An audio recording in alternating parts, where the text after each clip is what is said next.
Сондықтан біздің ішімізде де біреуден қарыз алып, сосын неше түрлі сылтауларды айтып, жаңа мен алмап едім, негізі анау ғой сен алған, негізі мен алам деген ниетім болған жоқ, ана кісі айтпағанда деген күллісі осы жаңа тағала Құранда айтқан кітабилердің ішіндегілердің мектебі ол Мұхаммед пайғамбардың үмбеті ішінде болмау керек.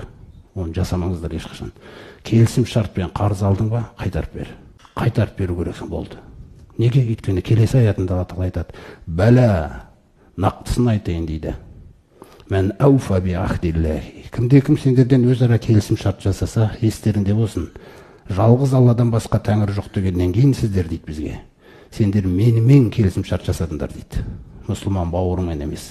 Кім осы Аллаға берген сертін опалы түрде атқарып берсе, уаттақо, сөйтіп абайласа, Алладан қорқып істесе осыны, фа инналлаха юхиббул муттақин.